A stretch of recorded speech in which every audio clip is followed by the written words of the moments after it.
What you rather call this technology? Crazy shoe? Flash shoes, Super shoes? extraordinary shoes. Running. It is perhaps the oldest, most deeply human of sports. Man stands upright, man learns to walk, man runs.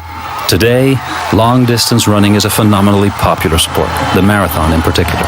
But isn't it strange that for such a popular sport, so little is known about the top athletes? We see them achieve amazing things, and yet we would not recognize them if we passed them on the street. All that is about to change. So the past 5 years have witnessed a boom in carbon plate running shoes.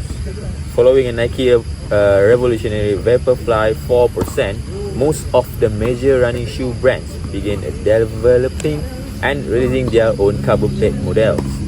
So what is carbon plate model? It is a shoe with a rigid carbon fiber plate embedded in the midsole.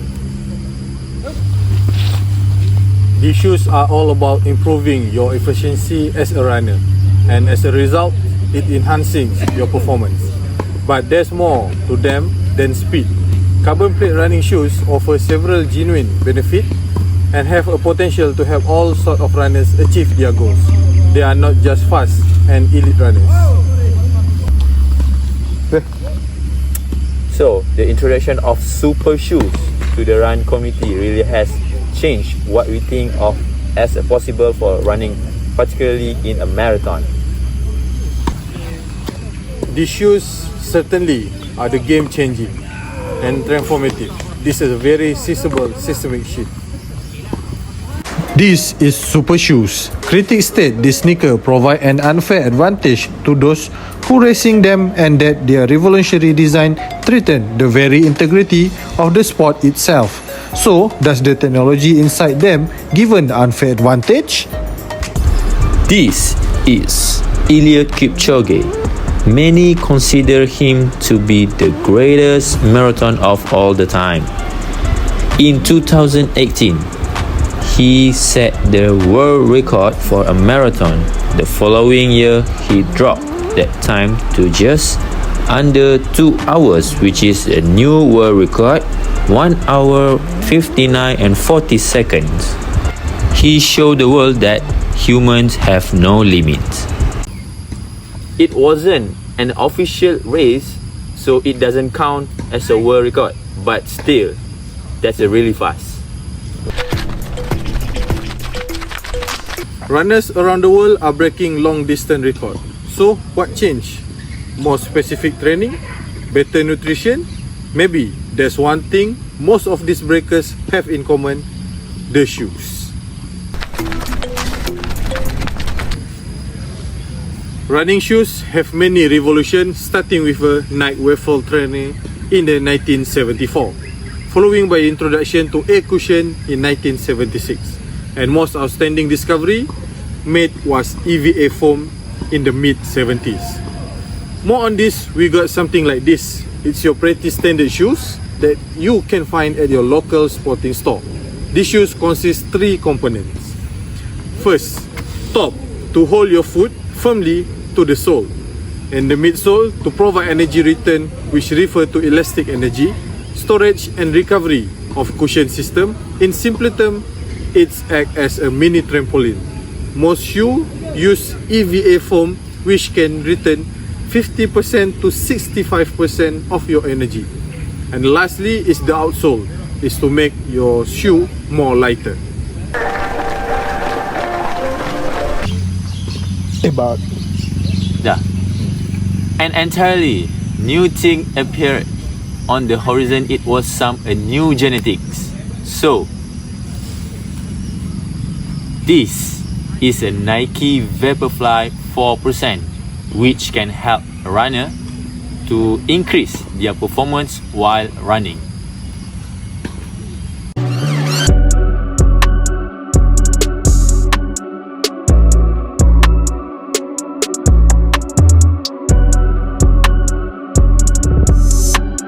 So we got our hands on pair of these Vaporfly running shoes, and I want to test these shoes out for myself. So let's go.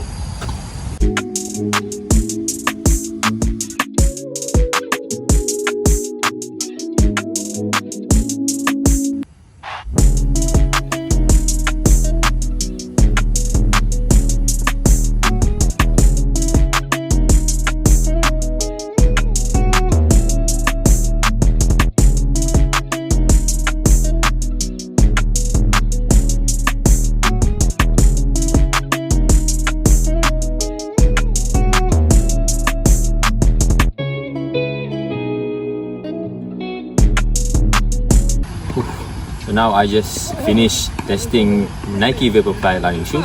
So one thing that I can tell you about the shoes is when the sole contract and the spring back kind of push you forward, and it's also this kind of foot roll that happens where your toes are.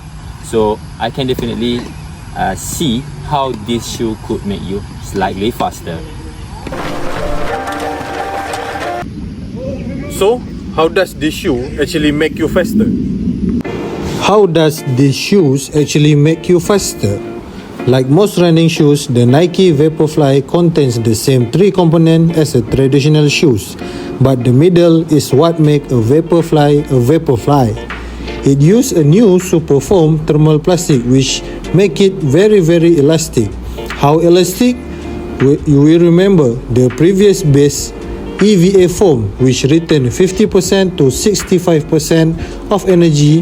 This P-back foam can retain up to 85% of that energy. It has a new super foam, and the foam is simply like a trampoline that lets you bounce and bounce higher. I can get more pushback from the shoes than you used to run faster because this shoe is providing energy instead of your leg muscle providing the energy. So, by combining this foam with carbon fiber plate, running along at the base of the shoes, and you will get yourself a recipe for super springy, energy-saving shoes. Research state that the runner that use super shoes use less energy and has less muscle activation in his leg. When they run in marathon with 2 minutes and 70 seconds per kilometer, which is really fast. Right, so what do you think? These shoes has pros and cons, and what do you think about the advantage of using these shoes? Based on my opinion, the advantage is, of course, it can enhance the performance of the runners, and it has less muscle activation, so the runners can run more faster without any fatigue. So, tell me about the disadvantage of these shoes. I think yes, most of the people say that it can help you run effortlessly, but I think in terms of price, it's quite expensive, and it not quite expensive, but it is super expensive. And one more thing that I can know about this shoe is it is easy to be damaged if you are using this regularly. So it can be used for a race only. I hope this video give benefit to all people about the shoe, and I hope this video also can give more benefit to the runners about the super shoes. So my advice is that if you want to be a good performance in running, you can use super shoes. Thank you. Thank you.